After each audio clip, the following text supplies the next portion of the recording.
Yo, good afternoon, good afternoon. What's up, y'all? Welcome to another edition of the Major Level channel. I am your host of the show, Major Level. Major, you know what I'm talking about?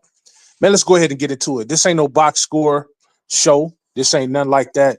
This is going to be it's going to be a straight up raw show. You know what I'm saying? I got some shit to say. I wasn't going to even do a show today, but I said, you know what? Let me go ahead and get off into it. But before I start, let me give a shout out to Joel. I'm actually glad Joel showed up too, because I was listening in on Lil Bro channel yesterday, and Joel was kind of, he was cooking, and he was keeping it a band for the Laker fans. You know what I'm saying? He was the representation of a Laker fan that I expect every Laker fan to be. You know what I'm saying? And I'm not wrong in saying that because I'm diehard, and I expect nothing but diehards around me. So shout out to Joe for showing up. Joe says, salute, Major. I click so fast. Win one game tomorrow, go back home. You know, we will win that one and close out game. In the closeout game, it's curtains. Sad for most of the Flimsy fans that show. Okay, I can't read the rest of the chat. But when other people start coming in and commenting, then I'll be able to read it. Oh wait, hold on. Let me see. Okay, I can see the rest of it. Sad how most of the Flimsy fans showed up yesterday on Lakers in 5. Yep. And that's what I'm about to get into. I'm about to get into that, man. You know what I'm saying? It's been a lot of flimsiness going on. And frankly, I'm tired of it. You know, I'm tired of niggas, you know what I'm saying, just flimsing around it. You know what I'm saying? Like stand on your toes. You know what I'm saying? 10 toes down. Be who you be. You know? Let's get into it, man. Let's get into it. So it's like what Joe said yesterday, and I've heard a couple people say it. We go home, or excuse me, we steal a game. Now, I was expecting them to come out and hit us in the mouth, game 3 or game 4. I said we'd steal a game. We either steal game 3 or game 4. I did say that. We lost game 3. Okay, no problem. So it's not Lakers in 5 now, but it's Lakers in 6. Ladies and gentlemen, we ain't going 7 games. We don't plan on going 7 games. If we're going to get any kind of rest for LeBron and the other guys, whatever the case may be, we need to put these motherfuckers away at their house in game 6. So here's what we're going to do. There he is, my goddamn cousin. You know what I'm talking about? Salute to Chris. You know what I'm talking about? He says, salute, big cousin. This is how he does it. You know what I'm saying? So down to the nitty gritty. It's like what Joel said yesterday on Lil Bro channel. He said, we go beat those motherfuckers tomorrow at their house, come back game 5, win at our house, and then close them out in game 6 at their house.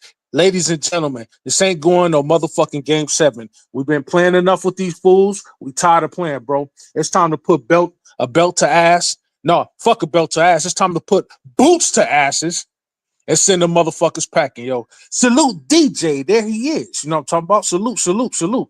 And you know what? The 3 people that I actually wanted to be up here is here, man. So here's what I'm getting ready to do.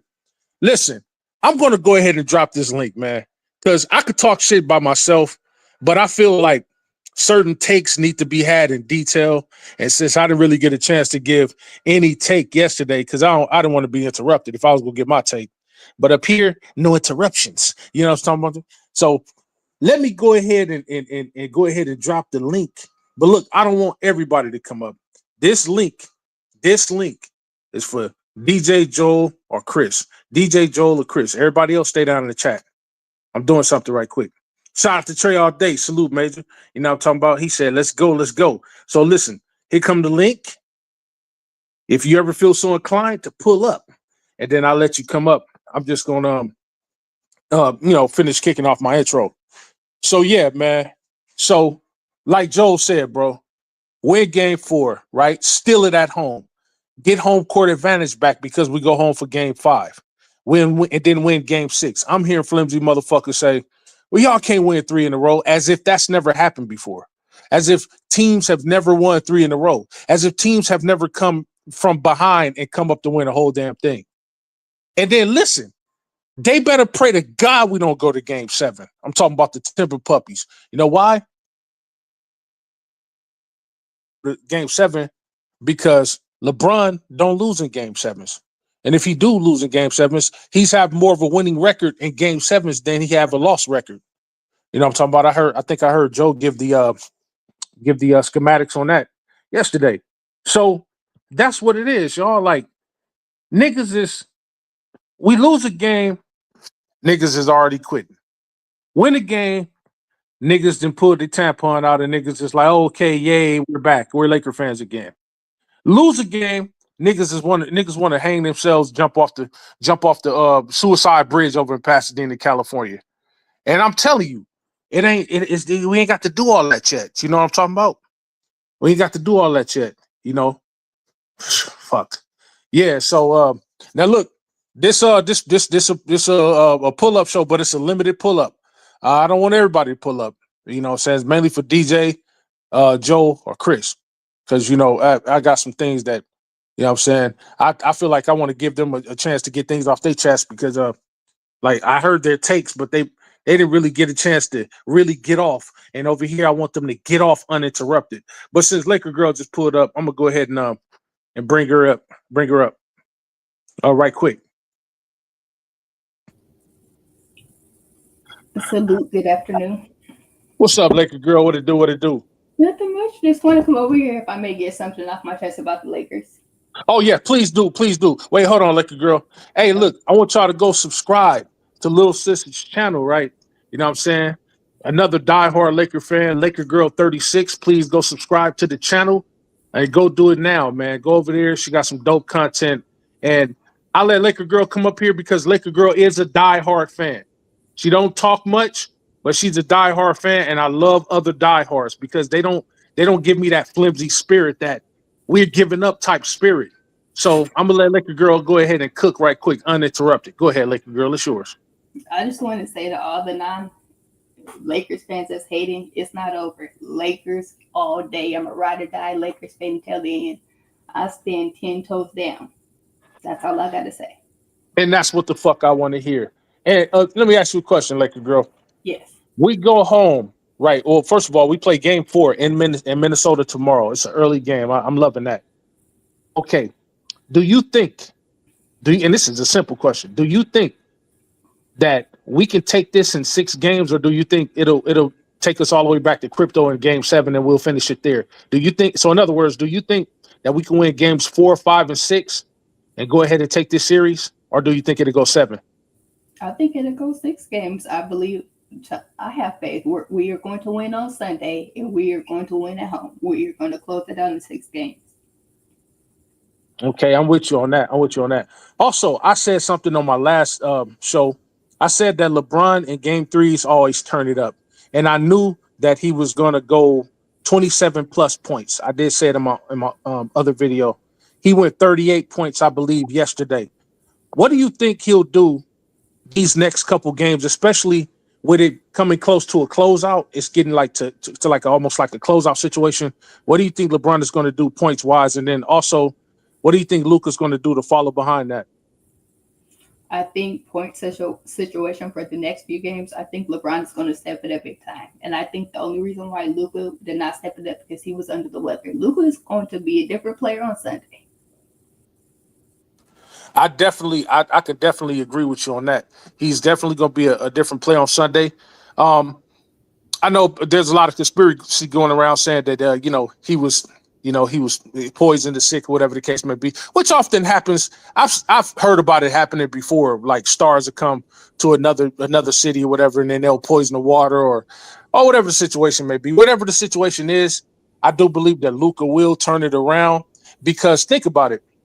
He didn't have the type of game that we would have expected him to have, and had he have done that, this game would have been totally different alongside us not turning the ball over, as many 16 times like we did, and then they're getting 28 points off of it.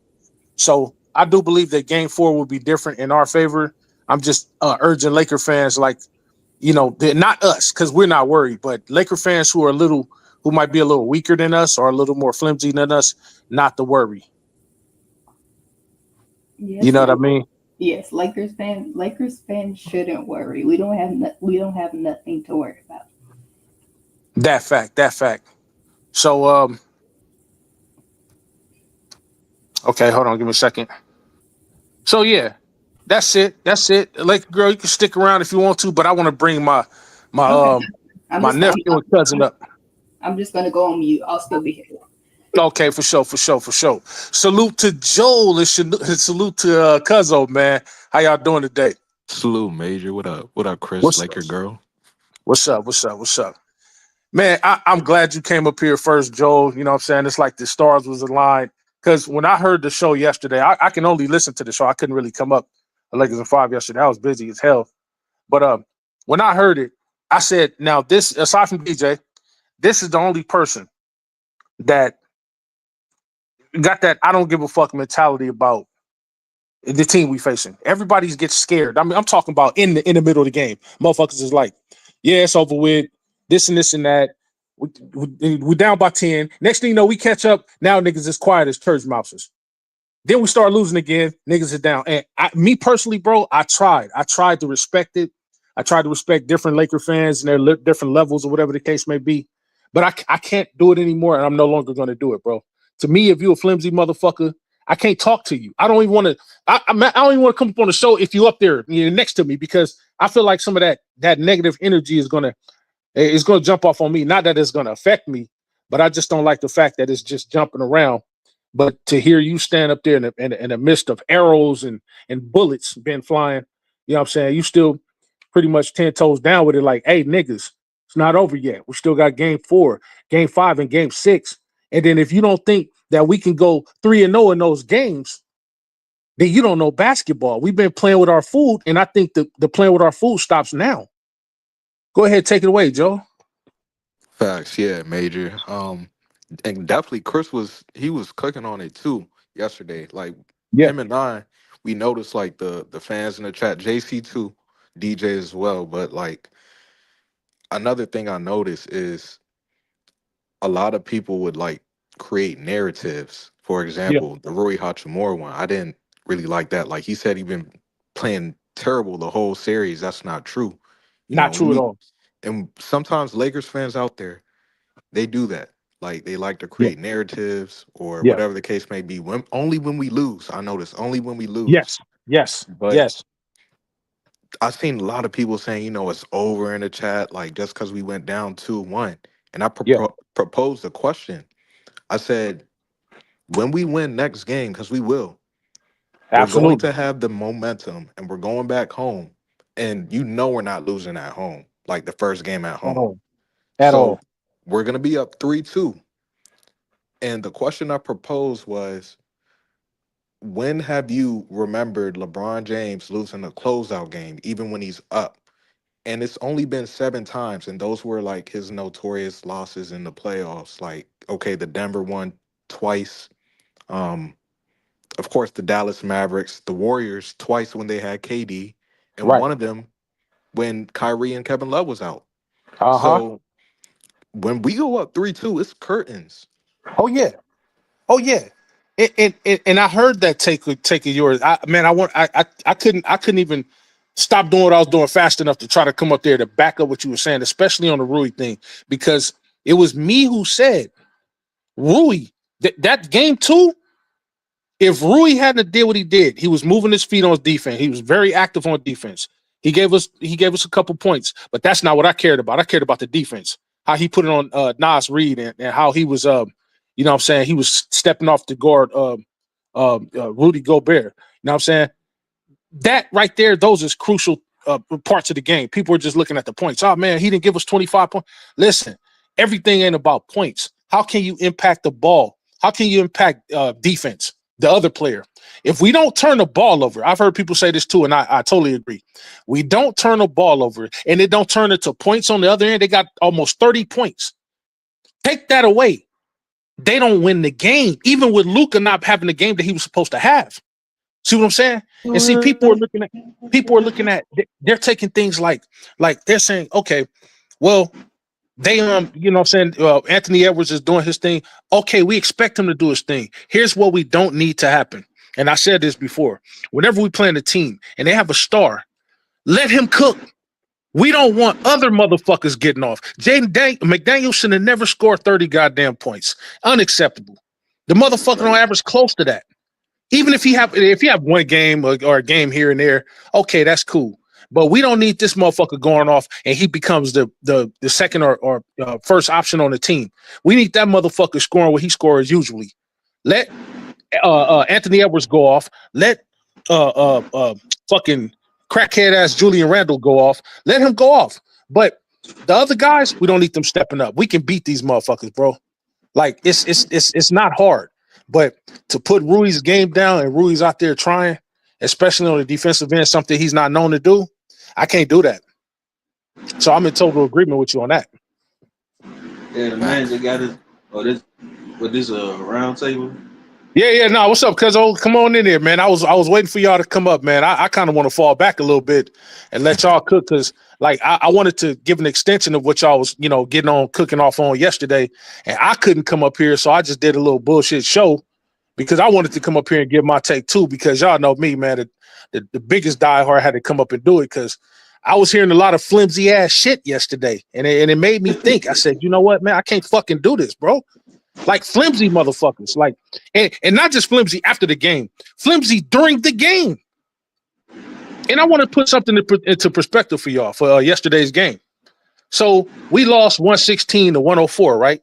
Now, 12 points is a blowout, but it's not that bad. The number actually looked worse than how the game really was. Because if you break down each quarter, it goes something like this. We scored 26 to their 32. They only had 6 points up on us. We outscored them in the second quarter, 32 to 22 by 10 points. Okay.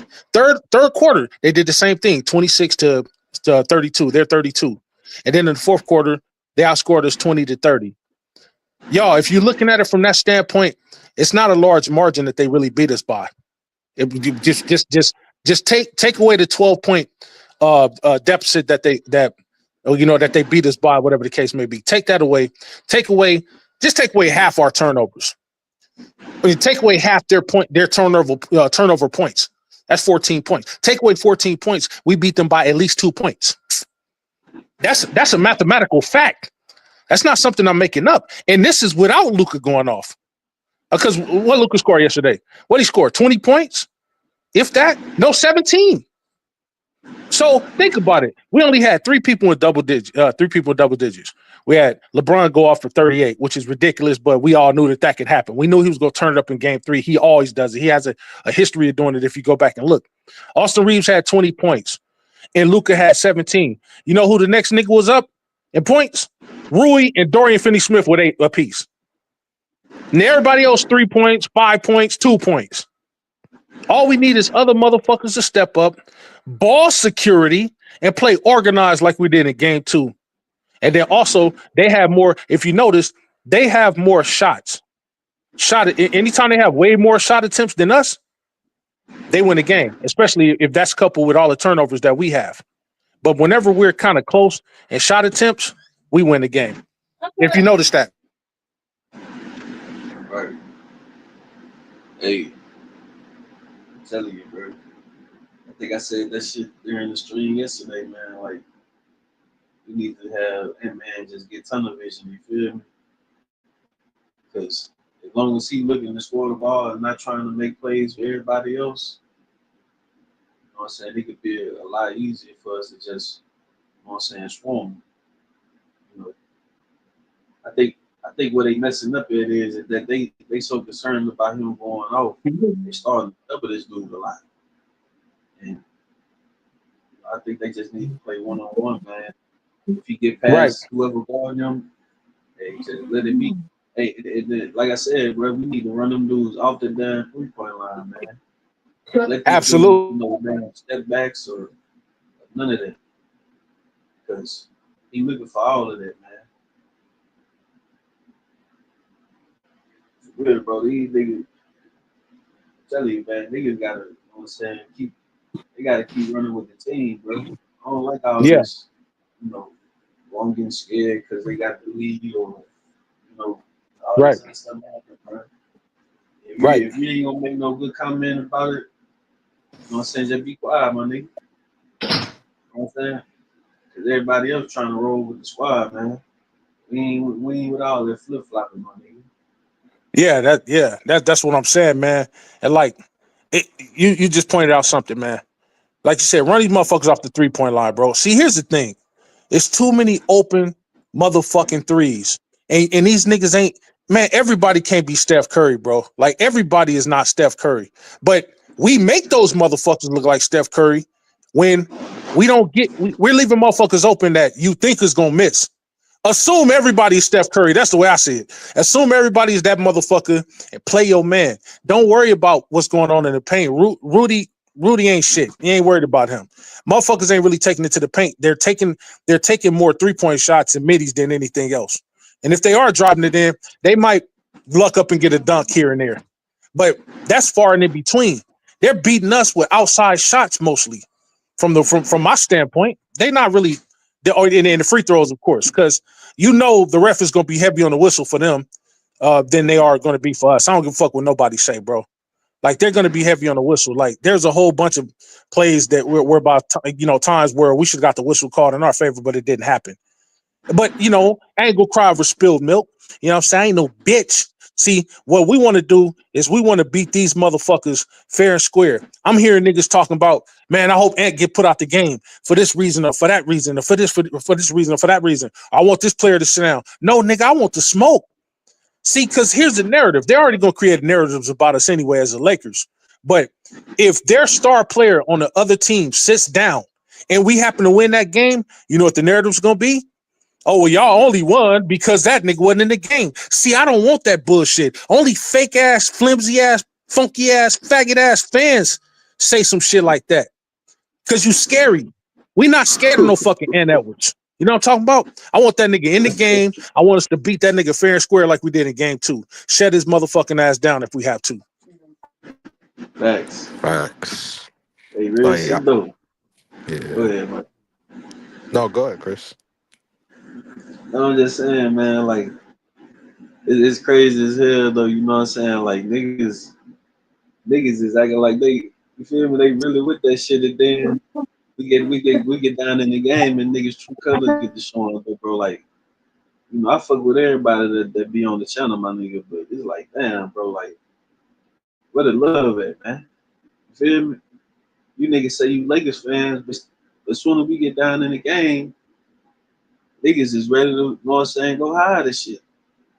You feel me? Like, man, man, fuck all that shit, my nigga. We running with the squad, man. Straight up. Win, lose, or draw, my nigga. Fuck out of here with that bullshit, man. Straight up, my nigga. Yeah, and I started to see people say they were afraid of like Jaden McDaniels. That's why I brought up like his stats. Like, he had a good game. I'm not gonna lie, you just tip your hat. But the chances of Jaden McDaniels scoring 30 again, like that's not about to happen again, bro. Like, he only scored 30 one time, and that was in February. And he had 28 out of 292 games. 28 games with 20 points. That's less than 10%.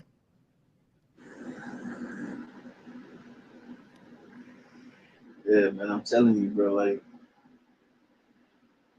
I don't know if JJ gonna have to, try to look at the lineup and say, yeah, it's time to sit somebody down, because it just seems like these niggas not gonna get the true effort if they gotta play defense the whole game.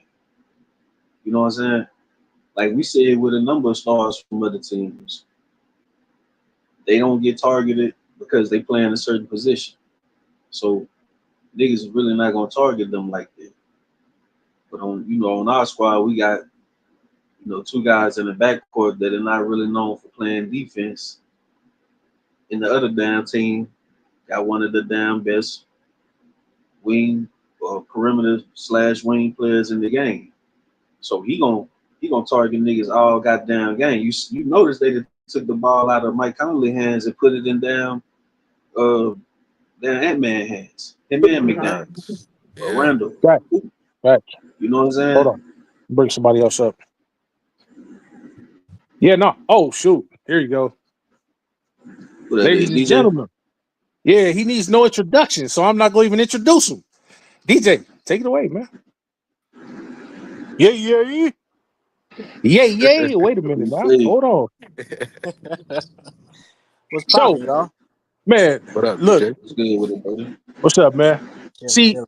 I was waiting for y'all to come up. I said, I was sitting back listening to the show yesterday, and I was like, damn, should I go up there? Nah, I'm just gonna leave a couple super chats just to make sure my presence is felt. But boy, I couldn't wait till today. I said, I'm gonna do a show. I'm gonna do a show, bro, because I see where the momentum is changing with the fans. Everybody's kind of looking like, man, you know what? It's over with. We down 2-1. It's 2-1, y'all. 2-1. We got 4 more games to go, but it's not gonna go 7 games. And if it does go 7 games, that's gonna be bad on the Timberwolves because it's the LeBron don't lose in game 7, or he rarely does. So I think it would I don't think behoove them to just go ahead and push it along. So yeah, I don't think he ever lost a game 7. I damn, Yeah, you he know what? Come to hasn't. think about it, he hasn't.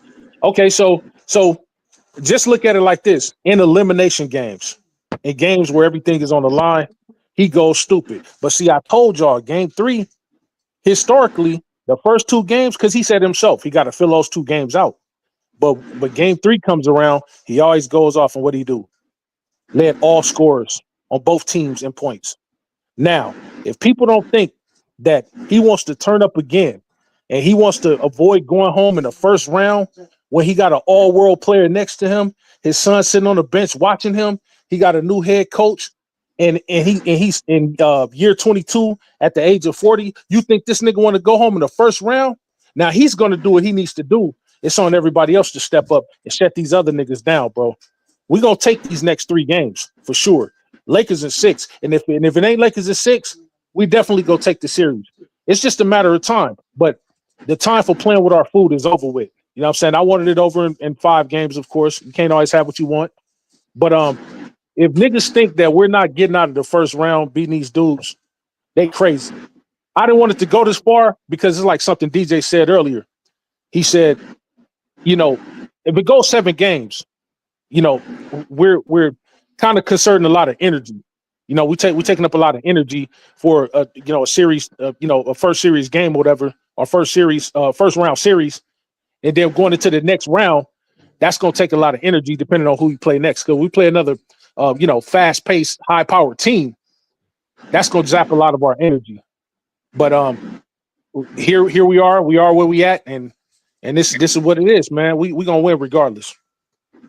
That's the way I feel about the whole situation. We're gonna win regardless. So I just wanted to get DJ's take on it. I told him, I said, man, it's gonna be like a little light pull up.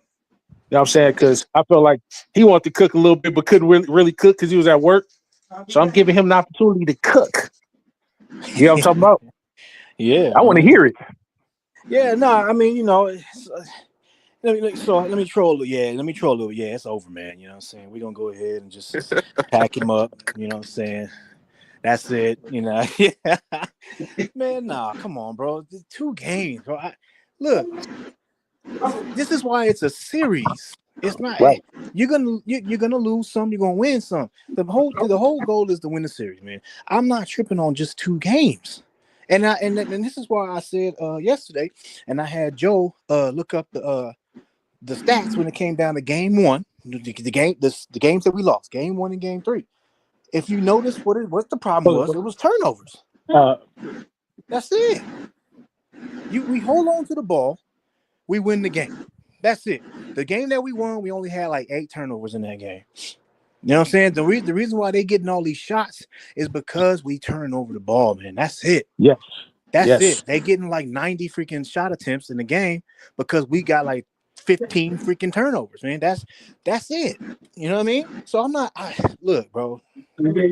Turnovers is gonna happen, but when you have a lot like that, any team is gonna struggle to win when you got 15 turnovers, bro. Like that's any team you're not gonna win like that. That's very, very unless the other team got 15, 16 turnovers, then you got a shot. But if they don't, then you're probably gonna lose. This is the playoffs. This ain't regular season. In regular season, you can get away with 22 turnovers and still win the game in a regular season. Playoffs is different. That's not gonna happen that way. So this is why I'm like, I'm not tripping. You know what I'm saying? Especially this is the main reason I'm not tripping. Especially when I seen LeBron do what he did last night. This fool still got Man, a full tank of energy. man, don't he? Full Don't tank he? of energy, bro. I'm not. So this is why I'm not tripping, because I'm like, okay, I'm looking at what LeBron did last night, and I'm like, okay, this nigga here still got a full tank of energy. Once Luka get back to the Luka that we saw in game 1 and game 2, bro, you looking at 38 points from LeBron. You're looking at 35 points from Luka. I mean, bro, that's the dynamic duo right there. Like, I'm not. This is why I'm not tripping, bro. We won game 2, and LeBron only had like 21 points. And, imagine when he goes nuclear like he did last night. And to be honest, I think he will again this next game. Game 4, watch LeBron go nuclear again. Because he's capable of doing that. I don't understand. This nigga don't get tired. Even at 40 years old, he don't get tired. I've seen him go back to back to back freaking 40-point games. He don't get tired. Most people, they'll drop 40, and then the next game they drop like 19. Right. They just drop 40. They tired. Man, LeBron don't do that. So this is why next game I'm not worried. Watch, and Luka had a bad game, bro. And we were like Major said earlier, we were in that last night. We were in the whole game. The whole game was close. It wasn't until the end. The score, the final score doesn't explain the whole game. The whole game was close. Right. Even Cuba said it last night. Cuba was like, bro, the whole game, it was like teeter-totter.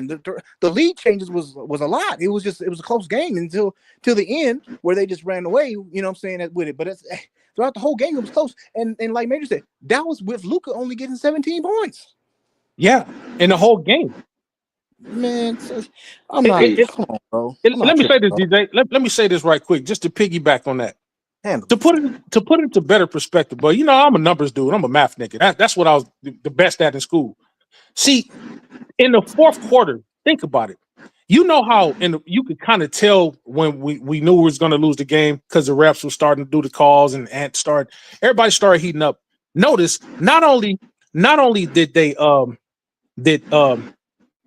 we beat ourselves, but we actually fell back and let them dudes go ahead and cook the rest of the way out. Did you notice that? If you watch the game, the last couple minutes of the game, we kind of fell back and was just like, all right, we give up because we lost. Now, I say that to say this. In the fourth quarter, they only got us 20-30. We scored 20 points. They only scored 30 points. They're barely beating us, bro. See, people are looking at, oh, man, they beat y'all or they blew y'all out this or that. The end resulting score does not show the whole game. Numbers don't always tell the whole story of the game. We fell back, and for the most part, we beat ourselves in that game. They didn't really beat us. We beat ourselves in that game because we started to fall back. I said, when we're on their necks, we need to stand on their necks. See, my magical number in basketball is 8. Don't y'all hear me say that all the time? Don't if we're up on them 8 or more points, don't drop below 8. When we go on 20-point leads or whatever the case may be, if we drop down, okay, cool. Drop down to 15, drop down to 13, drop down to 10, 11. Don't drop down below 8 points. For some reason, that is the cutoff. If you drop down below 8 points and you get to like 6 or 7 points, 6 points, that's 2 3-pointers. Everybody in the fucking league is shooting threes now. They're making them. Everybody 40% when they play against us. 32%, 21%, 27% when they ain't playing the Lakers. Now all of a sudden, no-name motherfuckers is coming in. 3 minutes a fucking game. 3 minutes a game. And 1.5 of those minutes, they making 1 3. And at the third minute, they making the second 3. That's 6 points right there. So nobody motherfuckers is coming off shooting just threes and making those motherfuckers.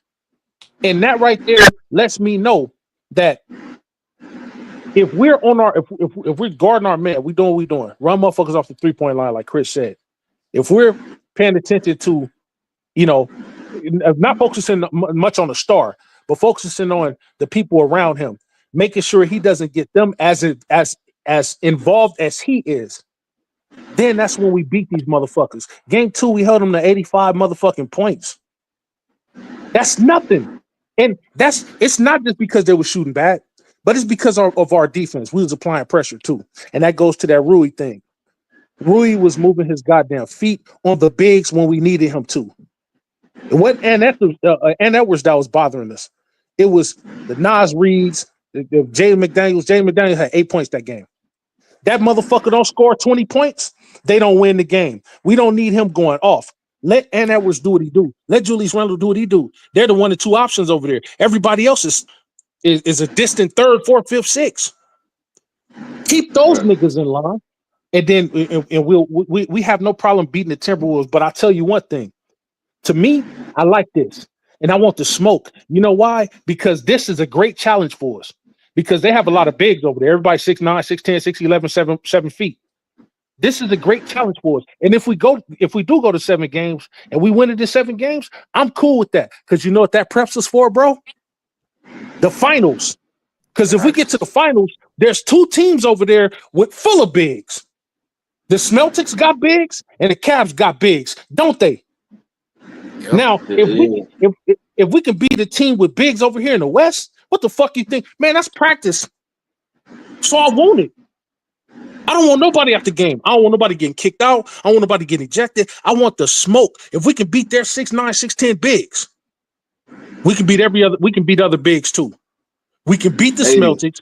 We can beat the Cavs. That's what I'm focusing on, the finals. And if we do happen to go to the Western Conference Finals and happen to see OKC, man, they don't want it with us.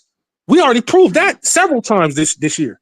Facts. So, but that's some real shit though, because like you said, you know, motherfuckers gonna try to create the narrative, right? Now, what was that one narrative that they started back in the 2016 finals? Draymond don't get suspended for that game 5. The Cavs is gonna lose the series. Yeah. So why we want that shit going on right now? That's what I'm saying. That's what I'm saying. Hey, no self-respecting Lakers fan. Bro. Yeah. Did y'all know? And I want somebody to look this up if y'all can, right? Bro, did y'all know that Luka and Austin Reeves combined for 1 made field goal in the 4th quarter last night? No way. Wow. LeBron was taking over. Yeah, he was taking. But see, DJ said this. he said too. See, I don't know if people really be paying attention, bro. But sometimes it's best to just sit back and don't say nothing at all. I find that I learn more when I'm not up on stage talking, bro. So sometimes I don't want to come up. I want to hear y'all cook. Because then when I hear y'all cook and I'm not up there to, kind of give my take, whatever, I think I get a better perspective on things. Because if it's me talking, I got to think about what I'm saying and this and this and that. But if I'm hearing other people say it, I could go back later and be like, damn, you know what? Man, that nigga DJ was right. And more often than not, it'd be right. Damn, Chris was right. Damn, Joe was right.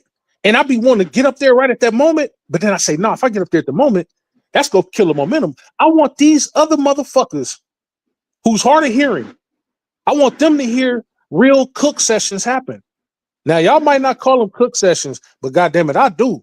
Because sometimes motherfuckers don't listen. They just sitting up there listening to what they want to hear. Or just, parroting the narratives that they hear from other people saying on other channels or whatever the case may be. Or they listening too much to the media. But DJ said it. Hey, man, LeBron go cook. He said it a couple games ago. Hey, he going to come out and cook. Hey, we need Luka and LeBron to come up and do what they do. If one of those dudes fall, one can't carry by himself. And that was a prime example yesterday. It can't do it. But I do tell you this. I trust our big 2 over their big 2 any day of the week and twice on Sundays.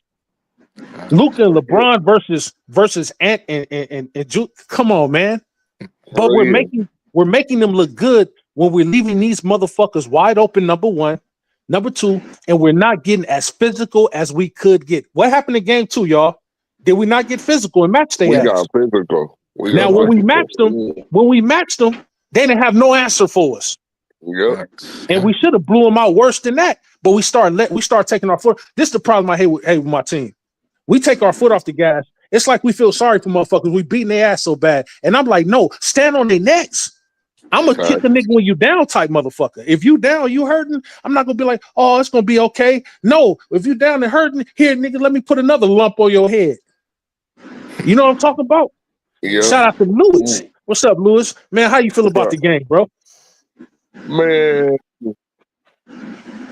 I just feel like we just came off flat-footed in the second half. You know what I'm saying? We tried. I can say that, but man, we just could have came out like we getting game 2 and start thinking, oh, game 3 gonna be easy. We got this in the back. No, I understand Luka wasn't feeling good. I get that, and I'm tired of people saying, oh, Luka came off playing like trash.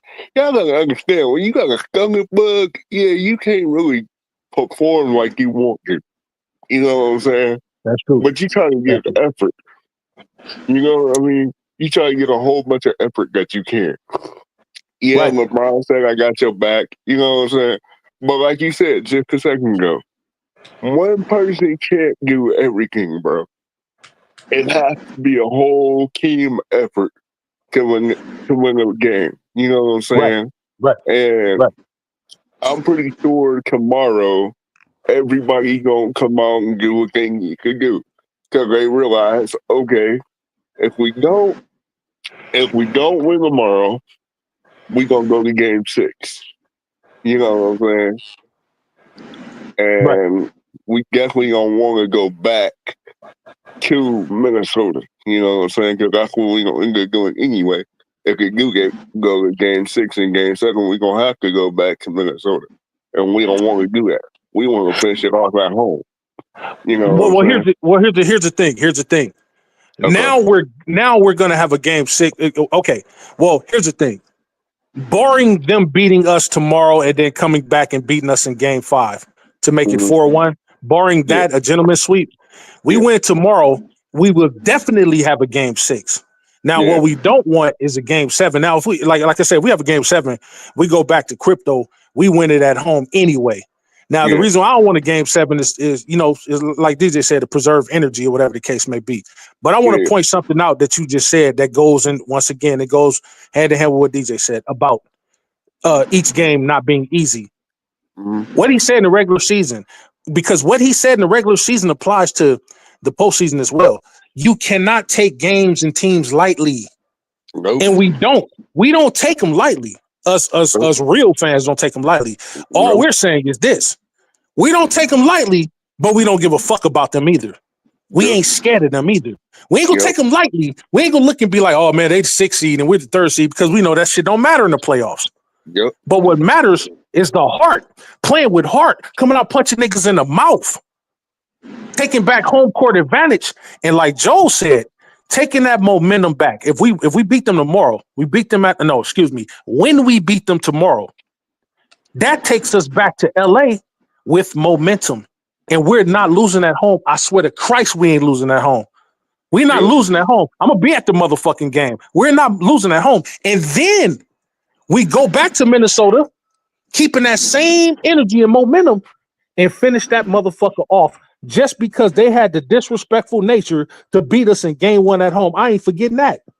And then the motherfuckers is walking around laughing cockily like they them and made like that. Y'all ain't ready for the big leagues yet. Now, Minnesota's a good team. They got some time to go before they become a championship contending team. They're not there yet. But y'all ain't about to get it on under our watch. And the fact that y'all think that y'all can hang with us and hang with LeBron and Luka after Luka has cooked y'all for years, after we have shown y'all up for years and y'all ain't really been on our level and in our league, it's time to humble these motherfuckers. And the best way to humble them is to send their ass packing in 6 games. Not 7, 6. But if we take them to 7, we'll take that too, because we advance to the 2nd round. Yep. That's the way I'm looking at it. And also something else DJ said. LeBron, bro, the fact that he did what he did, the fact that he could still put up points like that in the playoffs. Remember I said in the regular season, great players always elevate in the playoffs. The fact that he could still go from averaging 25, 26, 27 points in the regular season to getting those many points in the play effortlessly, popping threes, and you can tell he's feeling it. He started knocking. He's just as good as anybody from out beyond the arc. He goes 38 points, beat everybody out the water court on both sides of the team. All these players 10, 15, 17 years younger than he is, still able to do that, lets me know, bro, he still got a lot left in his tank. But see, the thing of it is, now it's about preservation with LeBron. We know he can do what he do. Now it's about preservation. This is why it's important for us to put these teams away in less than 7 games to give him rest, because as immortal as he looks, I still would like for him to get the kind of rest that he gets that's going to preserve him so he can play longer. And then people also often forget, what did LeBron do over the summer? He didn't really get that much rest. Remember that, him and AD. They played in the Olympics and won. And then goes to training camp and start training for the regular season to get to third, to make it to the playoffs yet again after winning in the Olympics, playing all those games in the Olympics. You think this nigga ain't tired? You mistaken, but he's not showing it. So the fact that he's able to do what he's able to do, even if he took a day off, or if he played and only scored 17 points, so fucking what? Because this nigga just won world MVP in the Olympics. People forgot that though. They didn't get no fucking real rest. But see, people forget that. But I remember, because it's gonna be crucial as the playoffs go, rage on or whatever the case may be, and we move on to the next round. And if he goes all the way to the end with this thing, I'm gonna come back and remind motherfuckers, y'all remember, he didn't just have a regular offseason. That nigga played in the Olympics too. And at 40, he still was able to prove that he's still one of the best in the world, top 10 in the world right now at his age. It's unprecedented, y'all. Hell yeah. And he went out there and showed why he's among the very best. See, people don't remember what he did in the Olympics. That's crazy. I take it all in stride. Hell yeah. That's facts. And you know what? Going back to what you said earlier, I think you should keep going and vamp more and exaggerate that number 8 there. Okay.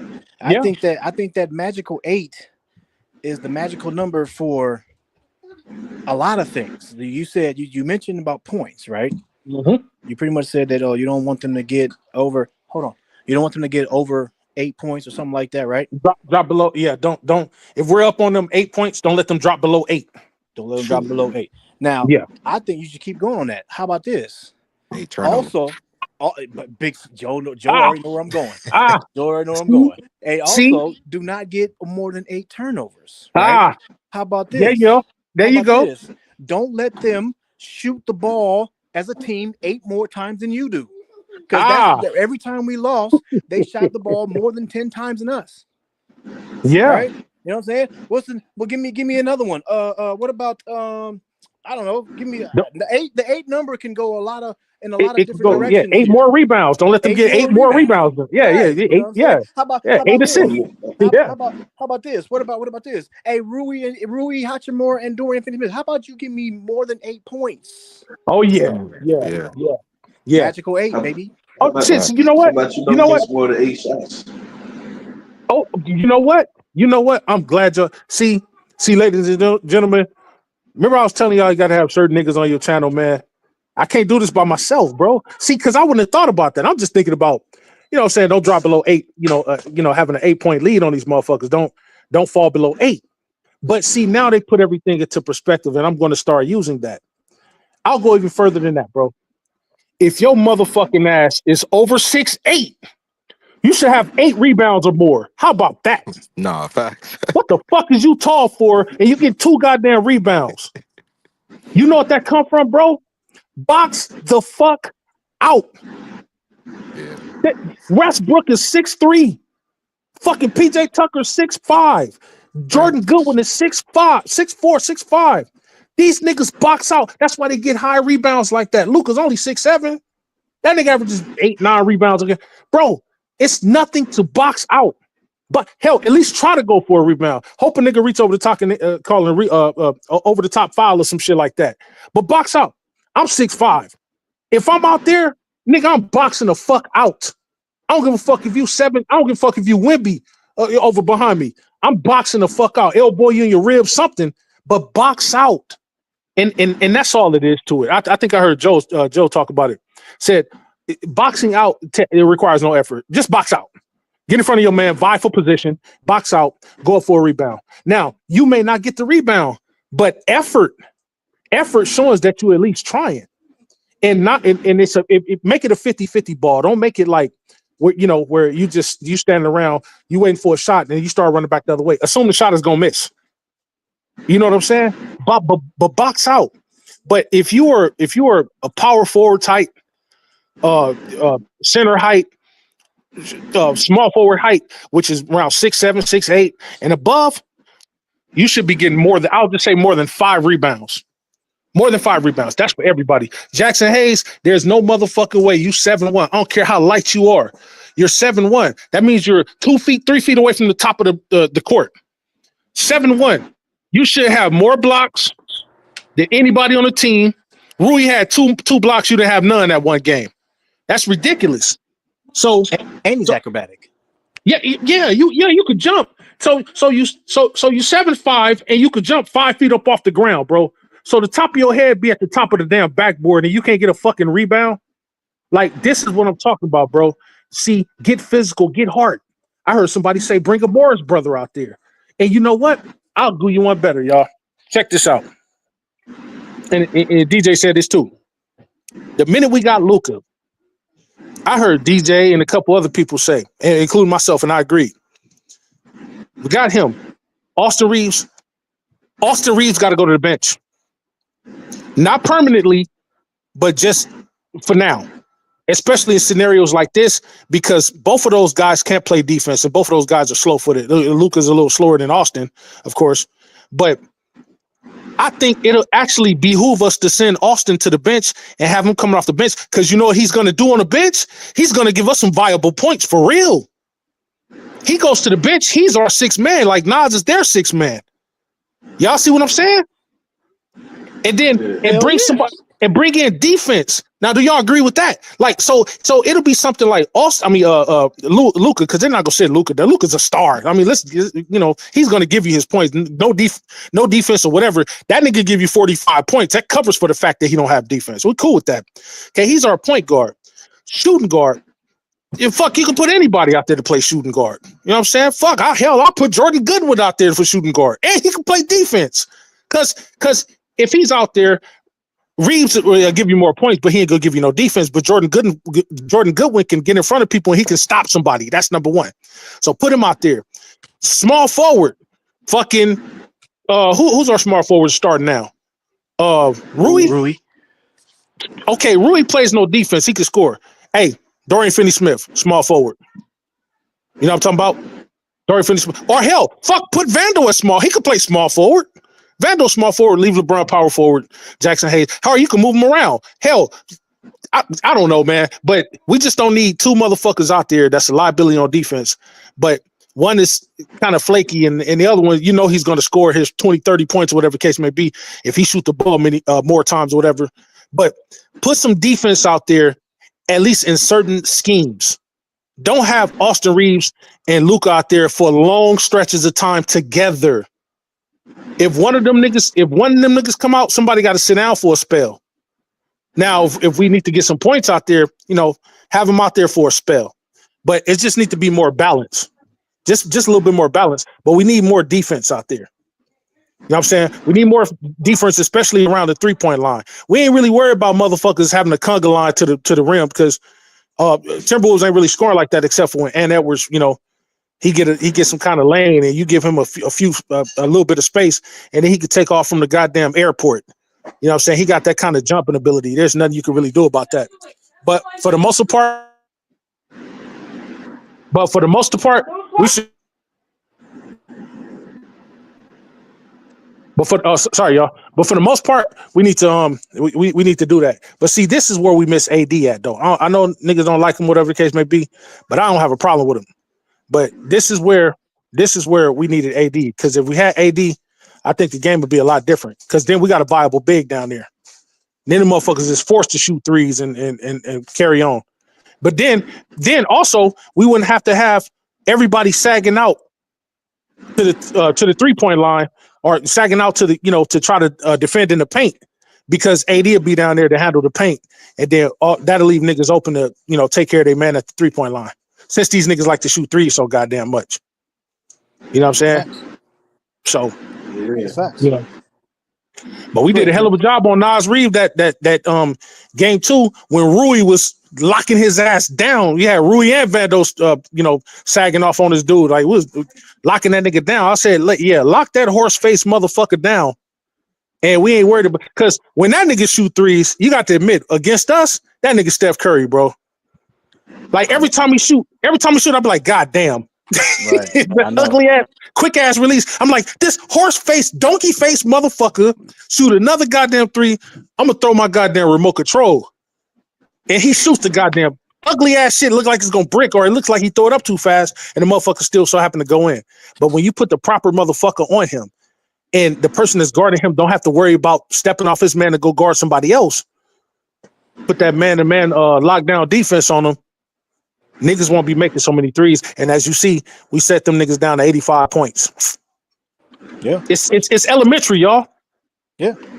Even last night, Nas Reed only had 5 points until the end when he knocked down like 2 3-pointers at the end.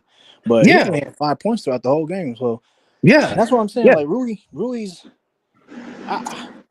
I know he's not scoring too much, but I'm impressed by his defense these playoffs. You know what I'm saying? Besides the first game. The first game, everybody was horrible the first game though. You know everybody. What I mean? So everybody. It was just bad. But these past 2 games, man, Rui been impressed me when it comes down to his defense. And I like it, man. And that's why I agree with you though. I mean, we all everybody, let me say, just like what you said about Austin, everybody who's not an Austin Reeves fan all said, it's time for him to come off the bench. Yeah. It's just it just makes if you look at his stats, him starting and him coming off the bench, his stats don't change. Not at all. It's the same. 16, 17 points. They starting or off the bench. Nothing, the rebounds, the assists, nothing changes. So I'm like, if we struggling off the bench, what you think we gonna, like? Come on, bro. And like you said, we already got Austin, Luka. Again, I would put Rui in there, but Rui these past 2 games has been impressing me. But Luka and Austin's defense is especially Luka's. Yes. And you're not sitting Luka. You ain't sitting Luka off the bench. Right. So it just makes more sense to put more defense out there. You know what I'm saying? And bring a scorer off the bench. Like it just I don't know, bro. Because what it does, DJ, this is what it does. This is why I look at it. And tell me if y'all agree. If we have more defense out there to start games, right? Do you agree that teams don't get up on us with these early leads like they've been doing? That's just one aspect of it. You saying like just for like the first half, like the first quarter? Yeah, even if we could, like for different spells, like we can go. Hell, let's just say the first 6 minutes of the first quarter. Let's just say that. You know what I mean? Like half the first quarter. Let's say that. Yeah, I think we led game 1 and game 2, I believe, in the first quarter. Like the first couple of minutes, and then the lead just started shifting. Right. See, that's what I'm saying. But see, if we got defense out there, yes, we might not have a lot of scoring out there, but they may have scoring out there. But if our defenders is locking them down, like I know they can, they won't be scoring much either. Then it just become a game of, okay, what is our bench going to do? Now, it could be said that Austin Reeves averages more than Nas Reed, like DJ said. Whether Austin is starting or coming off the bench, his 16 points, 17, 18, 19 points is going to be his 16, 17, 18, 19 points. He's not a needle moving guy. He's going to be what he's going to be. That's why I say he has a ceiling. He's going to be what he's going to be. But if he's coming off the bench, let's say one of our guys, LeBron or Luka, go to the bench. Well, we know we got AR coming off the bench, who's a surefire scorer. We don't know what Dalton Connect can really do. He's not tried and true. Bronny is not there yet.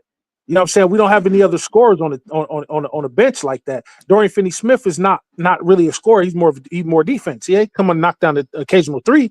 But Austin Reeves will be the most consistent person that we have off the bench in scoring. So if we need a scoring pick-me-up when LeBron or Luka go sit down, or when one of those guys go sit down, then we could bring Reeves out there and he could set the tone for the game because he is our viable third option. You know what I'm saying? So if we standing on next on defense, then it's easy for us to turn up the juice on offense if we got if we got an offensive threat coming off the bench. You know what I'm saying? Everybody knows who Reeves is by now. And you could say if he goes to the bench and he sits on the bench, he's automatically one of the top, I'll say one of the top 5 bench scorers in the league if he comes off the bench like that, averaging what he's averaging. You know what I'm saying? I mean, at one point in time, he wasn't running for 6 men. He could be our Nas Reed, and he could be more effective than Nas Reed. Nas Reed only averaged 10 points a game. So Right. if Reeves is coming off the bench, as a matter of fact, his minutes won't even change as much. You know why I know that? Because whoever we have out there, they'll give us just enough defense and so little offense that soon they'll be coming to the bench. They won't have a lot of minutes. They'll just get out there to be defensive stoppers. But when we need some scoring to go to come along, here come Austin with his 15, 16, 17 points. And then, 15, 16, 17 points in 22 minutes. See what I'm saying? So Yeah. it's not hard to conceive, a lineup just for different schemes. And this is where you open up the rest of your roster at. In the playoffs, anything goes. If your ass got a Laker jersey on and you happen to show up to the fucking arena, you are available to play. Man, fuck all that bullshit. Two-way player, man. I don't believe in that shit. Nigga, is your ass on the team? Do you got your last name on the back front name? Front of the jersey says Lakers? Nigga, you are available. Get your ass out there. We need defense. Oh man, they want to bust niggas in the mouth. Okay, we need a Morris brother out there. Come on, get on out here and elbow a nigga. Just throw niggas out there just to foul bait. Get some fouls. Get 6 fouls out there. Put Trey Jemison out there. Get some physicalness out there.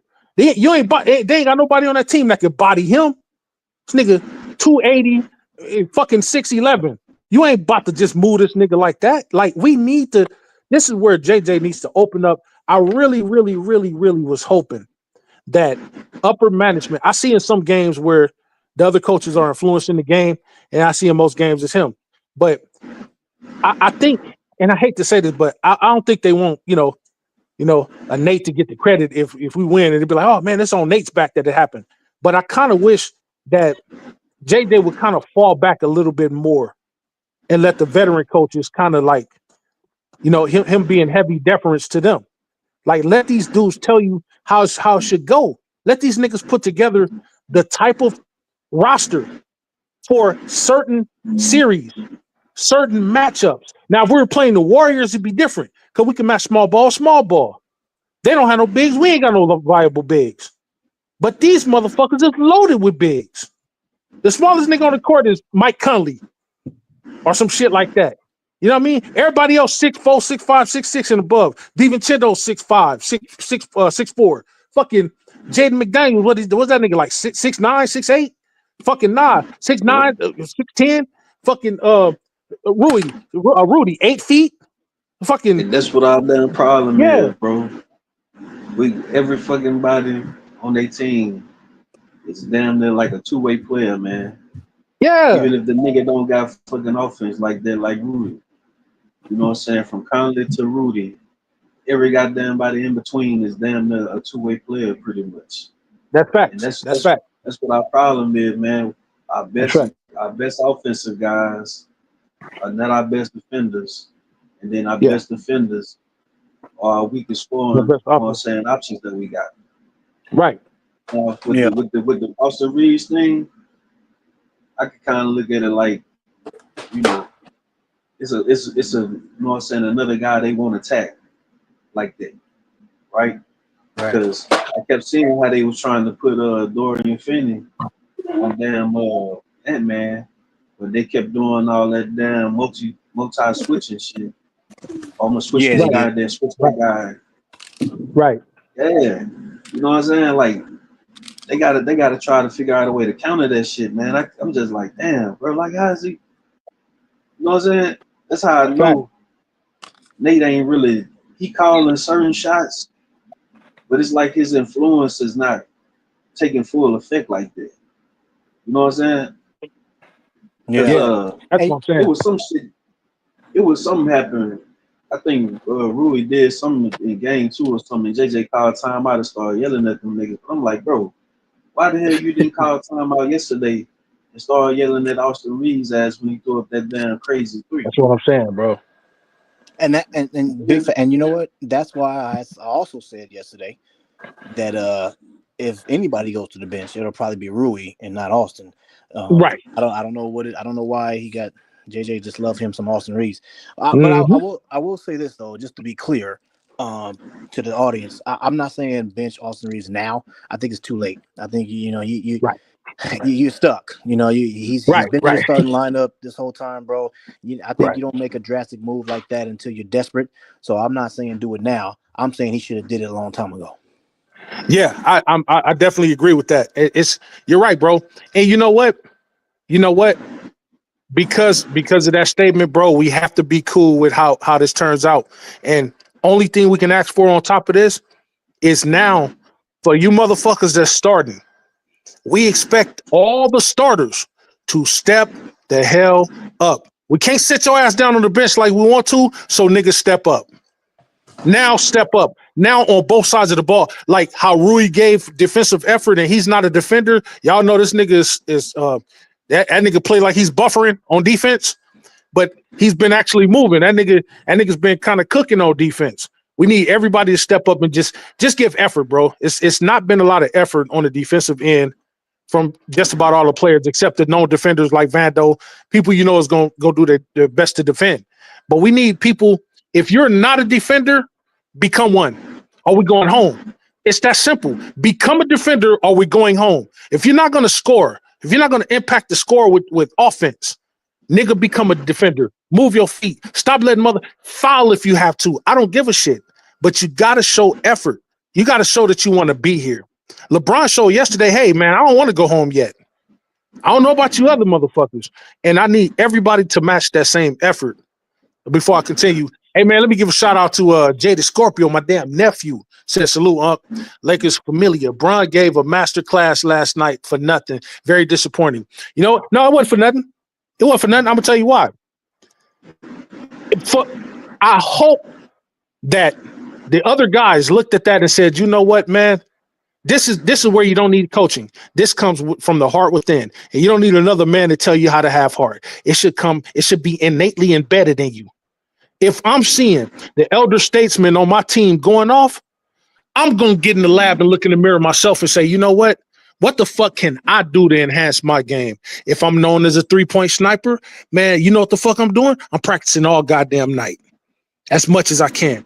And if I need to get my free throws up, I'm shooting 500 free throws like Kobe used to do. You know what I'm talking about?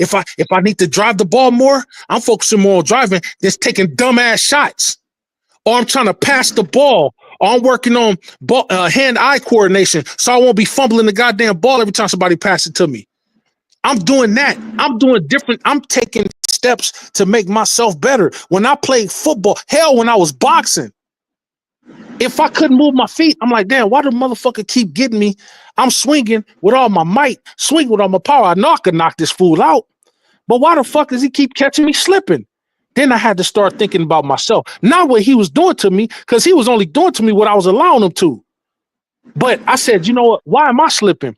Oh, man, I keep missing that. He keep catching me with the right cross because I'm moving my feet in one direction. I'm not telegraphing his punches. I'm looking at his hand and not his eyes. Once I learn how to look at a nigga eyes and not their hands, slip a jab, pop, uppercut, nigga gone. You have to go and work on your craft. Yes, you can look at all the film all you want to, but heart has to be innately embedded in you. You got to say, you know what? If this nigga can go out here, a 40-year-old can give me that example that he showed me without coming in and tell me, hey, man, I need y'all to step up.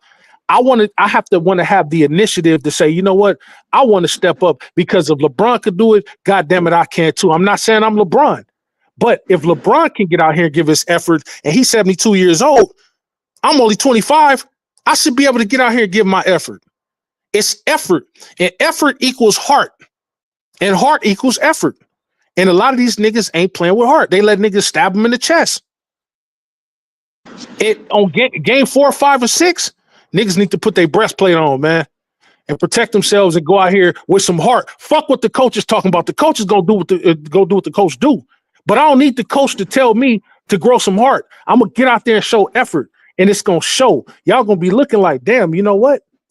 I see Rui moving his feet more on defense. Oh, wait, Austin Reeves ain't letting nigga get around. Oh yeah, he getting a little physical. Okay, cool. Hey, Luka's kind of speeding up a little bit. He can't grow athleticism overnight, but he can use his big frame to say, hey man, you ain't getting around me so easy. Wait a minute, hold on. I'm taking an extra step to make sure I pass the ball. I'm not throwing no errant passes. I'm making sure the ball is going directly to my target, like how Magic Johnson used to do with Worthy. He would ask him at the beginning of the game, hey, where you want me to put the ball? Worthy says, put it to my far right, because I can catch it. This motherfucker, he can't beat me. And then I got one of the fastest two steps in the league, first steps in the league. I spin around, I'm gone. Hey, Kareem, where you want the ball? Put it up high. I'm 7'5". It's like some DJ said the other day. If you tall, ask for the ball up high if a smaller defender's defending you. It's ridiculous. If they got Julius Randle on Jackson Hayes, Julius Randle 6'9". Yeah, he got some athleticism or whatever, but Jackson Hayes do too. If you 6'9" with athleticism and I'm 7'1" with athleticism, who the fuck you think will get the ball 99 times out of 100? Me. They put that motherfucker up high so I can grab the son of a bitch. And yes, I might not be able to catch every single lob, but if you put it up high and I try to go up for it, at least I can force a foul. We got to play smart. God damn, man. If I was a coach, I know it's not as easy as people, we can sit up here and analyze it from, our standpoint as fans. But it's really not that fucking hard if you're out there on the floor, bro. You see the game more than the fans do because you're out there on the floor. Okay, look, let me be sure to get around my man so I can get the pass thrown to me and I'm in better position to catch the ball. Now, I got to secure the ball. Ball control. Okay. 3 niggas is guarding me. Let me pass the ball. Let me not force up a fucked up looking 3 and hope I get fouled or hope the motherfucker go in. That's not a for sure thing is going to happen. Or that's not a for sure thing that they're going to call a foul on us because we're the Lakers. So let me pass the ball and possibly, get a better, easier, more high efficiency shot than to try to force up a bullshit shot that I probably can't make. Not playing smart. And that's part of the reason why we lose. I swear to God, man, if niggas start playing smart and pass the ball at extra time, or if you down, this is what I see Dorian Finney-Smith and others do. If you're under the rim and the ball is passed to you, stop looking for LeBron all the time. I see niggas do that. Nigga, if I pass the ball and you that close up under the paint, go up with that motherfucker, man, and hope you get fouled. See, that's the reason why niggas, that's why you see niggas don't have many points because they're getting the ball in their hand, but they're not taking shots. You want to look for LeBron or you want to pass it. You're quick to kick it out because you don't think of yourself as a scorer. And these are things that you need to work on. If you're out there on the court, you should be working on both ends of your game, defensive and offensive prowess of the game. If you up under the court, I don't give a fuck if Rudy is right there. You only 6'7" and he's 7 feet. Go up. That motherfucker's big. He gonna foul. He's an uncoordinated motherfucker. You know he's gonna go up and foul. He gonna come down on your arm or your head or your neck or your shoulder or something. But stop looking to pass the ball out. Next thing you know, you tumbling and fumbling, and then the ball is in Edwards' hand, and this nigga down court. And then to Powell, not Powell, but fucking Conley, and then Conley and then it's a 2-on-1 guy situation, and then Conley throw that motherfucker off the backboard, and he catching a lob. Turnovers.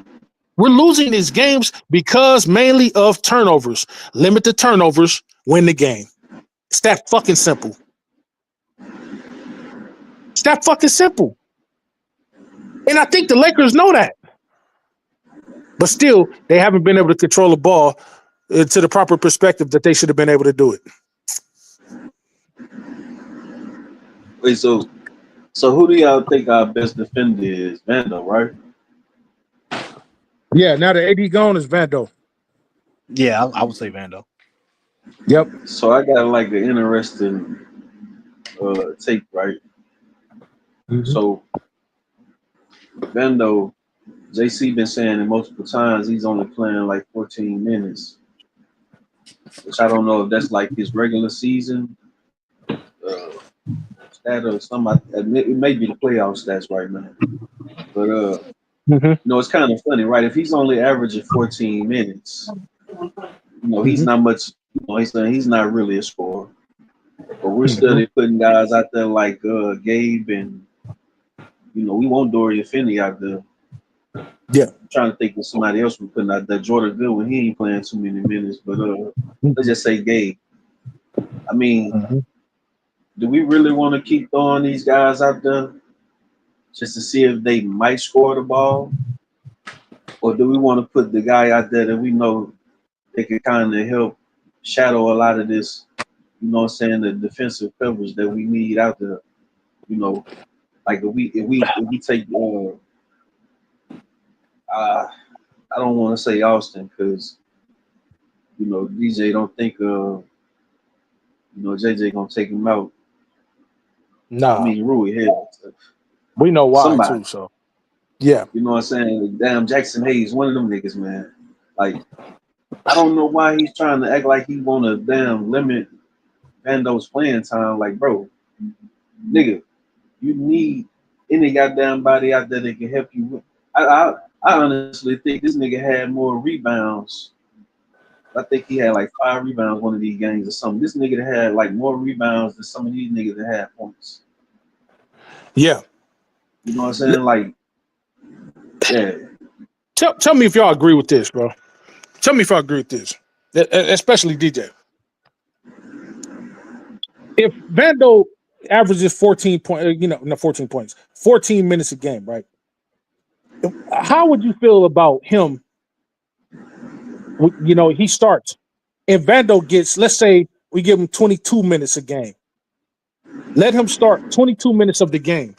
Do you think that he would be more impactful in the game on the defensive side of the ball? We don't need him to, every now and again he might score a little 2 points or get fouled or whatever the case may be, may hit a 3 from the corner. But do you think he'll be more impactful if we gave him just let's just say another 8 minutes onto his minutes that he gets just on the defensive end of the ball and stop the other team from scoring enough so that we could bring other players in who can score the ball to come in and bring momentum to the game? What do y'all think? Just giving him an extra couple minutes out there on the floor can impact the game much more on the defensive end, so that other teams don't go on scoring binges where he's out there, and that gives our offensive guys more momentum to kind of pick up the pace and scoring. How do y'all feel about that? Yeah, I mean, I think y'all both bringing up a good point, man. With Vando, I think last night I think him and somebody else I think was the only ones positive in the plus minus section. And then, Wow. Yeah, I think it was him and Goodwin. Can't remember who else it was, but yeah, they was positive in the plus minus section. So, and Vando, I'm not gonna lie to you, man, Vando's the only one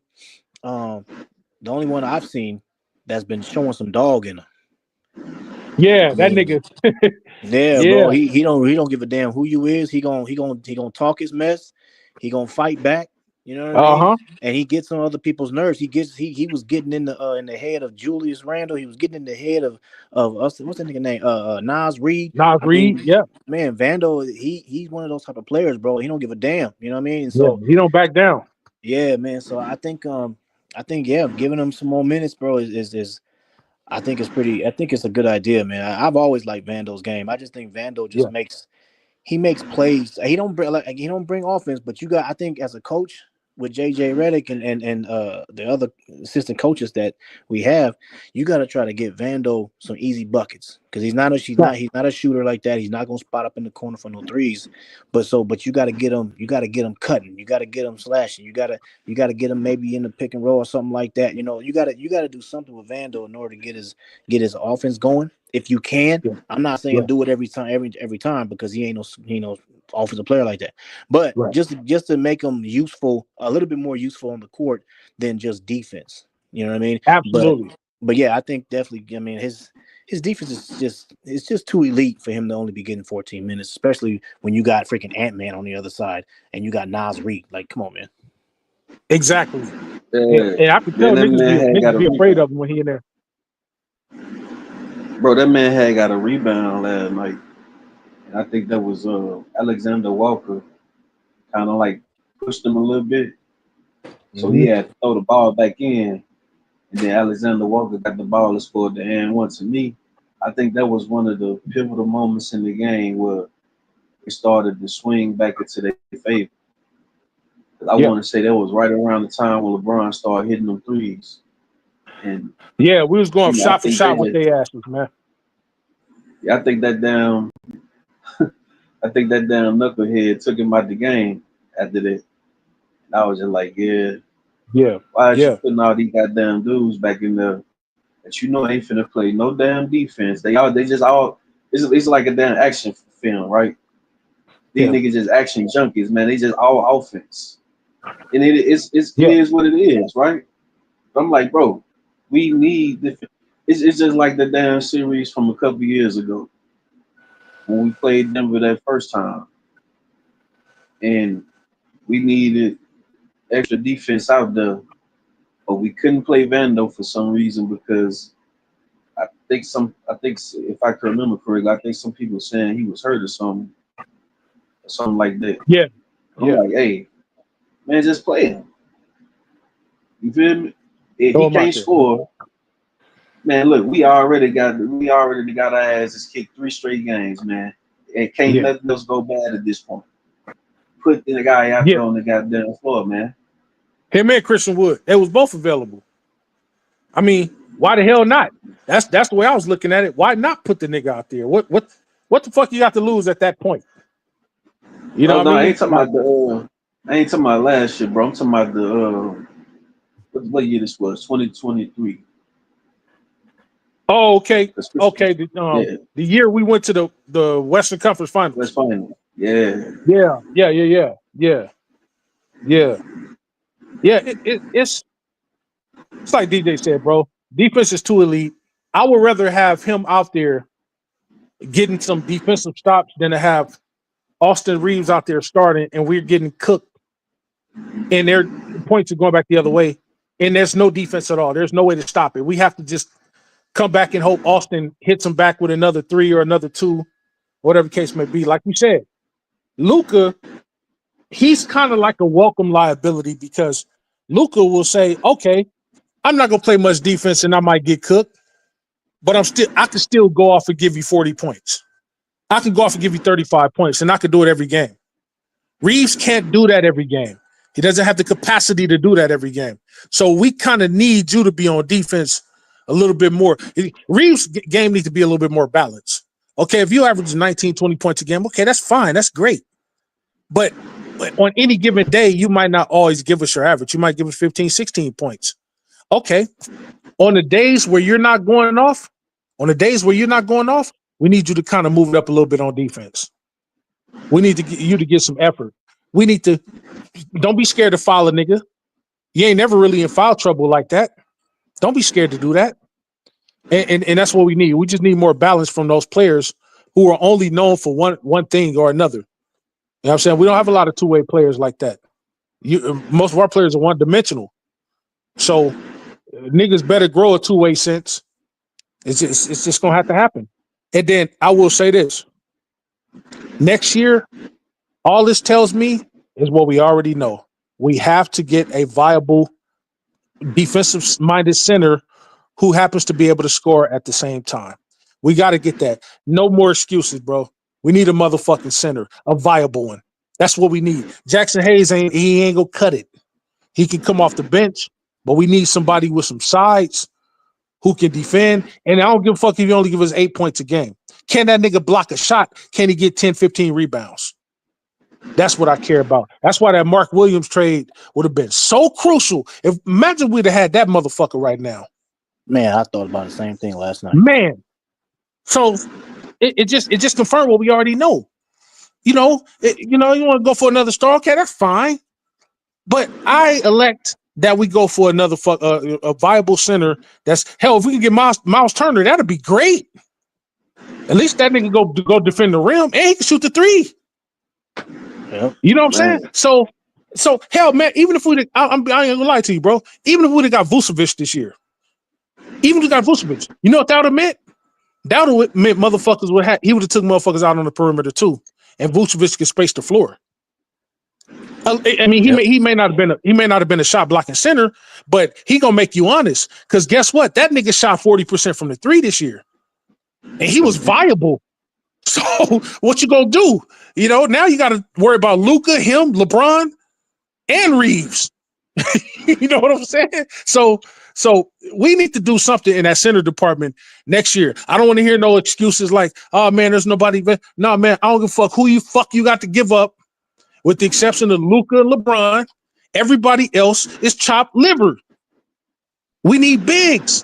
The team, these teams, whoever's going to win the finals is going to be won off the back of mostly defense as opposed to offense. It's probably going to be like 60% defense, 40% offense. Watch what I tell you. Watch in the finals. It's going to be mostly defense that wins. Yeah. I'm telling you. Yeah. I'm telling you.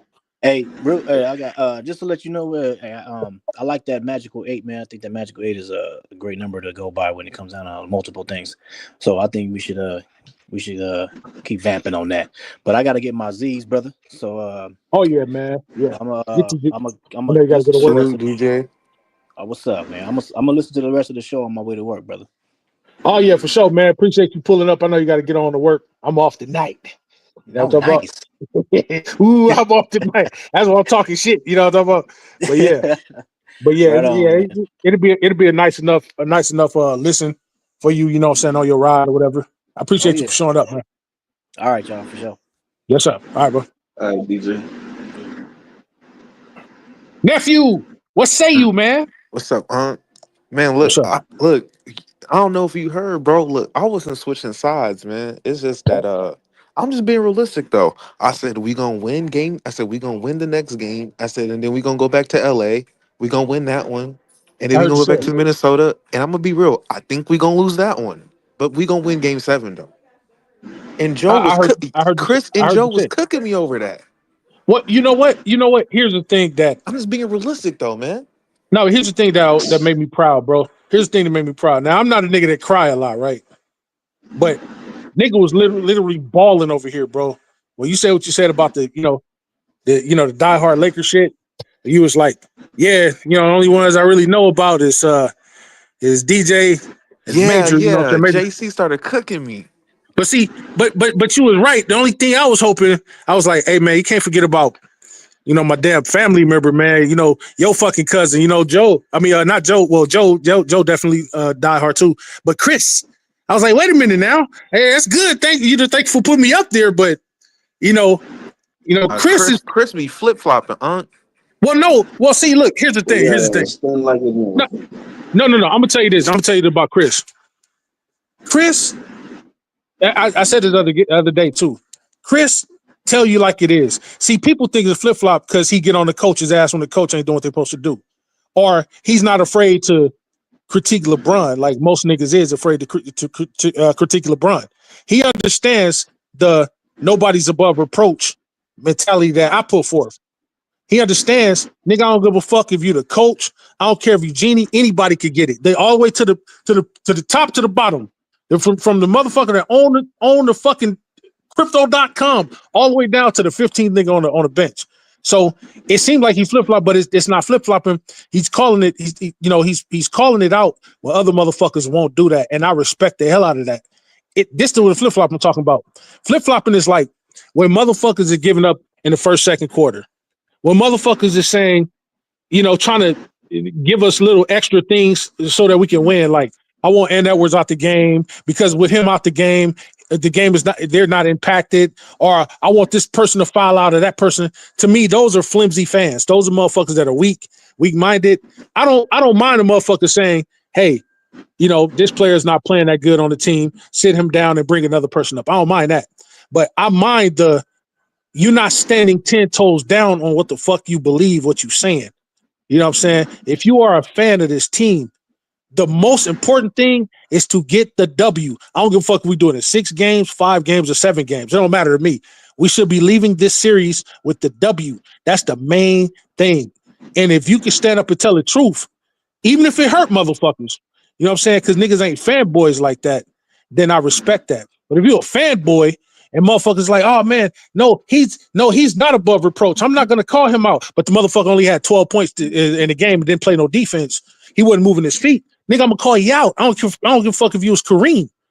I'm calling you out. And see, that's what I'm talking about, bro. That's a real fan right there. If you're not afraid to call out shit, no matter who the star of the team is. And that's what Chris do, man. I don't think people understand it, but I do. I get it. You know, Chris is diehard. You know, I could name some flimsy motherfuckers. I don't want to do it, but if they keep fucking around, I'm gonna have to name niggas. You know what I'm talking about? I don't want to do that, but you know what I'm saying? Right now I'm cool. But yeah, I did hear you say that, man, and you know what I'm saying? I was like, see, AG understands. He knows, you know what I'm saying, that there's levels to this fan shit. He knows that I'm Shao Kahn to this shit. You know what I'm talking about? He knows I'm at the top. You know what I'm talking about? So I appreciate you, you know, stepping out there like that. You know what I'm saying? And you be cooking niggas too, man. Don't let niggas cook you, man. You stand on what you believe and you stand by it, man. No, I just said we're gonna go to 7, and that's okay because we're gonna win it. I'm just being real though. Yeah, I don't yeah. think we're gonna beat them 3 straight times. I'm just keeping it a buck. And you know what? I'll stand on that. I just said it up here, bro. I said, look, okay, I believe we can go 4, 5, and 6, but say we don't. Game 7, LeBron ain't losing game. We are not. If we go to Game 7, they better pray to God we don't go to Game 7. I'm talking about the Timberwolves. We either way it go, we're sending them home in the first round. Now, do I want that to happen? No, because if we send them home in 6 games, we can rest up a little bit early. 7 games, you know, it takes a lot for us to play a whole 7-game series, especially with a 40-year-old LeBron. So I don't want that to happen. But if it does happen, yes, we're going to take the series. I totally agree with that. People are so scared. They're like, oh man, Game 7, like that's a bad thing. No, nigga, it just mean it ain't over yet. Job not done yet. I'm not scared of no Game 7 with these motherfuckers. We can beat these dudes. And guess what? If we beat them tomorrow, we still a game at home tomorrow. We go back to LA with that momentum. Now, guess what? We up 3-2. And then Game 6 is a toss-up. You know they're going to try to hit us in the mouth. And then if we do go to Game 7, no problem. Like you said, regardless, we're going to win, bro. So I don't know what niggas is afraid of. You know what I'm talking about?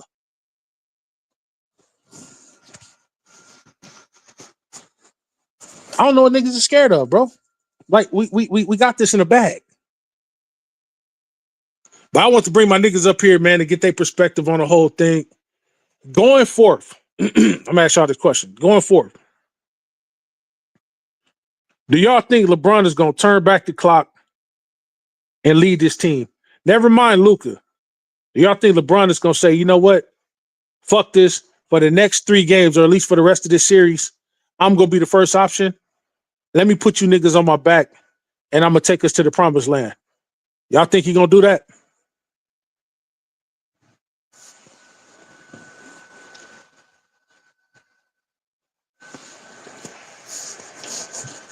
Anybody there? Everybody leave? Well, I'll say this, y'all. I'm going to give my final take, and then I'm going to shut it down. I feel like the next rest of the series, LeBron is going to put the Lakers on his back and say, you know what? It falls on me now. I'm about to take us to the promised land and do what needs to be done for us to get there. That's what I believe LeBron's going to do for the rest of this series. He is not going to let us down. He's not going to let us get eliminated in the first round again. It's not happening. That's my take on it, y'all. Yeah. So, it sound like who's in here? It sound like somebody just came back. What up? What up? Oh, what's up, Chris? Yeah, I was asking the question before I shut it down. In the next for the rest of the series, do you think LeBron is gonna say, fuck it, man? I'm not gonna be second option to nobody. Right now, I gotta just put the team on my back and lead us on to the promised land. Do you think he's gonna do that, man, these next couple games? Or do you think he's gonna fall back and let Luka do his thing? To me, you don't really even have to have the most points to be the first option. You don't. You don't. Just have control of the ball. I'm saying, man, game. I'm not even, I wouldn't even say manage the game. You know what I'm saying? Just try to pace everything, man. You don't have to, you know, go slow because you got a guy on the team that he want to be methodical the whole time. You know, like I said, man, LeBron can get he can get 25, 30 when he wants to. He's just trying to let these other guys cook, but he probably can just sit back looking like, yeah, this nigga Austin, he ain't ready for that moment. Right. And to me, LeBron and Luka have to be the leading scorers for this thing to work. Now, Austin probably could, slip up and get 25 or 31 of these games. They still pull it off. But if he gonna be more so relegated to just being a spot up shooter at times, and then possibly just getting the ball trying to go one on one, I don't know how that's gonna, pan out too well for most of the game. Seeing is that his game was like pick and roll, mid range.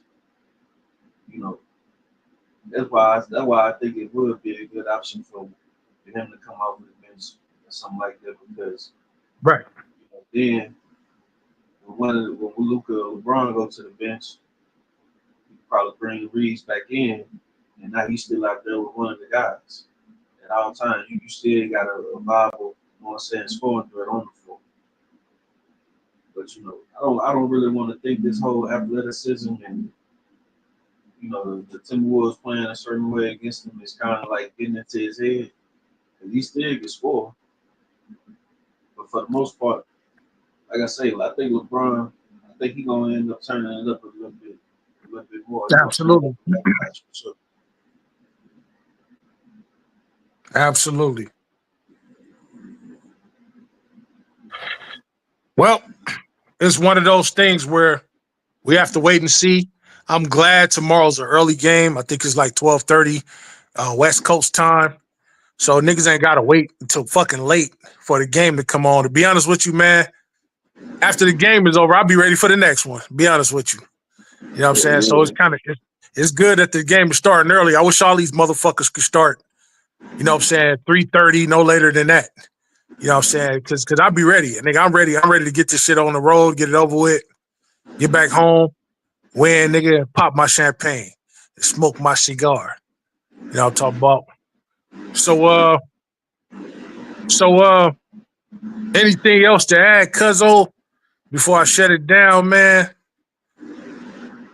Hey, Yeah, sorry, I ain't talking like man. I'm getting a new phone, but like we waited on stuff to transfer, so I thought I'd just come up there and chat it up with y'all. But I'm probably gonna head out. Salute, Salute, bro. Thank you for showing up. Salute, brother Chris. All right, bro. Go ahead, Cuzzo. Hey, yeah, man, to all them damn, hating ass niggas that want to pop out as soon as we lose a game. I need you motherfuckers to pop up when we win the game too, man. Like I said, niggas running their asses around from channel to channel, from house to house.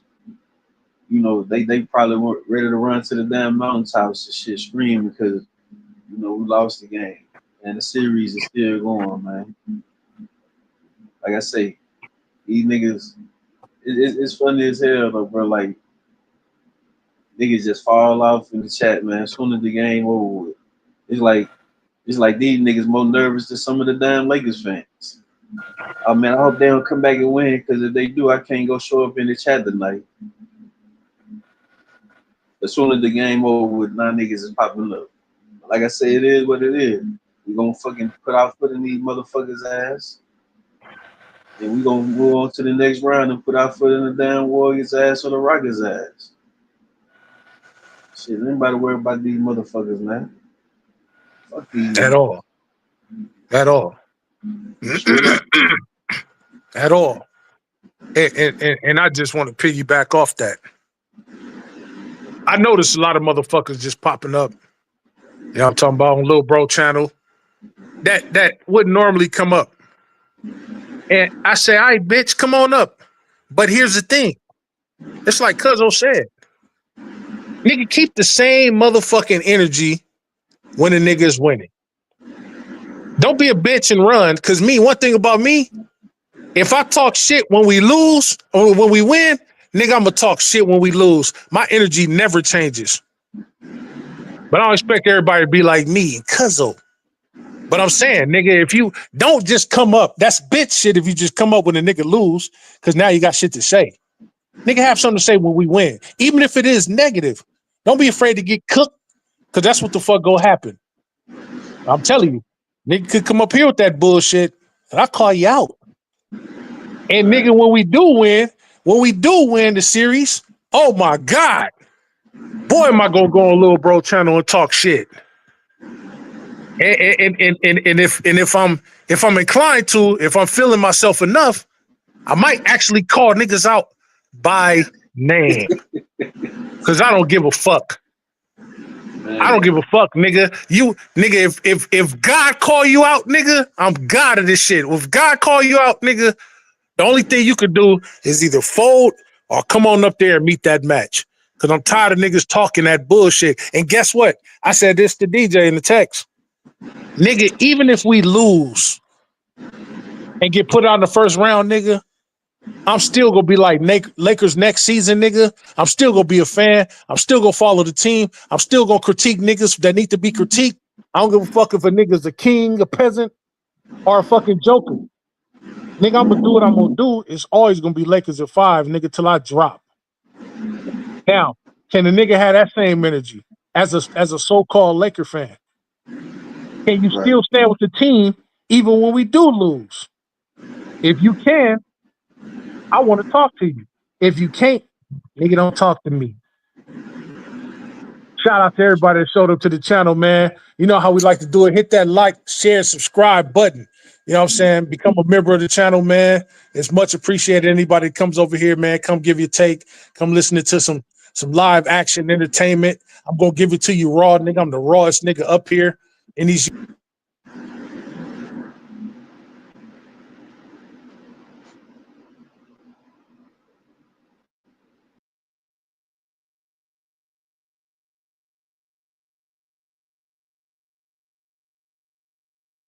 Of her channel.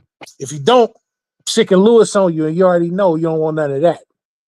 So as I like to leave y'all all the time on behalf of the Major Level Mafia and my cousin Chris, hey yo, peace and blessings, man. Catch y'all on the next one. Peace.